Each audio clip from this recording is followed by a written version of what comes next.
Her Report.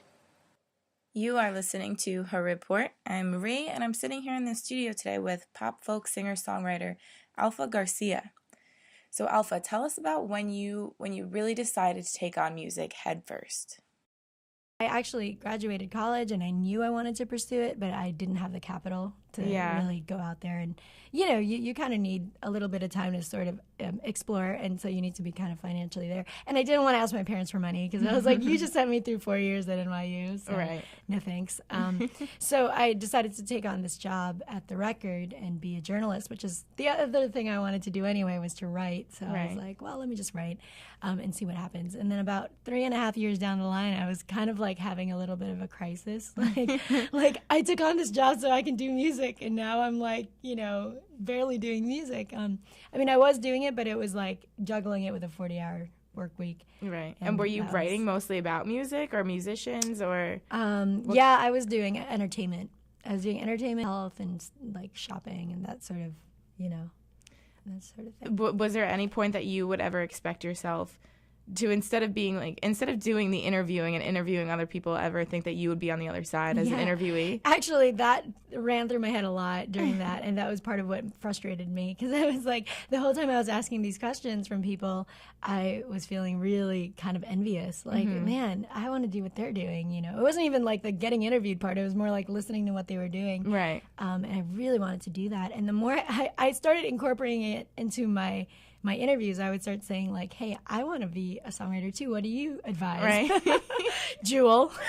Yeah, I would like interview like Sean Colvin and Jewel and Lisa Loeb, and I would just be like, so I want to be a singer-songwriter. What do you suggest? And eventually it just was like, all right, I think you just got to do something about it. So is it, you were still in New York at the point that you said that you met Paul, who does like pretty much your managing. Yeah. So you met him in New York, and then is that what prompted you to go to LA, or? No, not really. I just met Paul sort of in the mix of everything else I was doing, and we were just, he was helping me here and there, but not in any official capacity, just kind of encouraging me. I don't think he felt that I was there yet, like that I was quite at the skill level I needed to be at yet.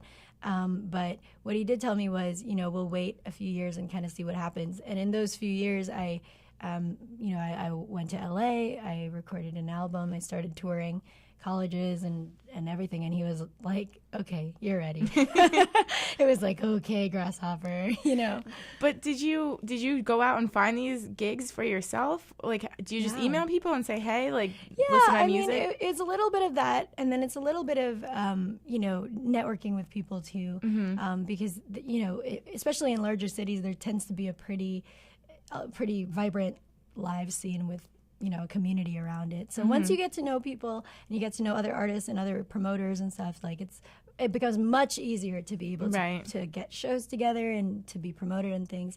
And so I started doing that in LA before I even moved there. Your music, everything that you write, you said you write your own songs, and it all seems like very, very genuine.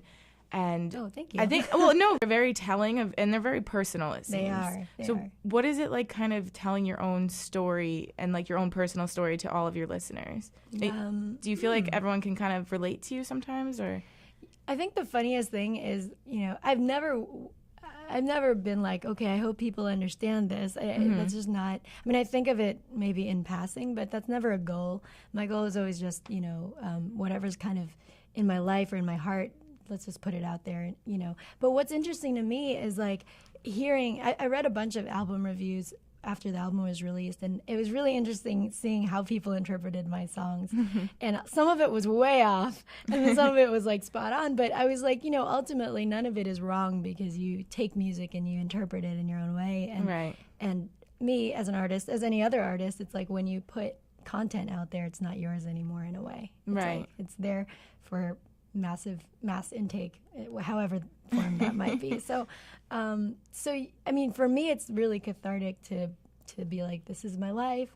I'm singing about it. I'm creating something out of something else. But I don't necessarily feel like, oh, you guys have to understand me or anything like that. Right. It's okay if you don't understand me. Whatever. Is it hard though to be up there and singing your story? Little bit. Depending on the songs. Yeah. Do you have a favorite song? Like of all time? Of all time. that I wrote? Oh, they're all my babies. Or okay, we'll narrow it down to just the new album. In the new album. Okay, yeah, that's a good one. Probably, man, it rotates. It rotates. But right now I'm really loving the first song on it, which is War. Excuse me.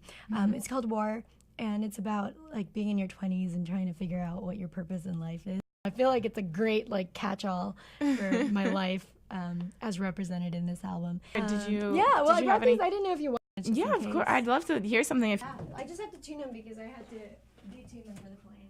okay. I can actually do War, and that's how I just told you about. Yeah, that would be awesome. Okay, this is War. 2, 3. I left the call on the telephone. The message said that you weren't home. I let the war go on in my head. Let the tea steep for 7 hours. Told the neighbors don't be alarmed. It's just a case of the small town blues. But I need a new place and a good talking to. War, war, the fight, what is it for? And why can't I find peace anymore? I've gone miles from where I'm from.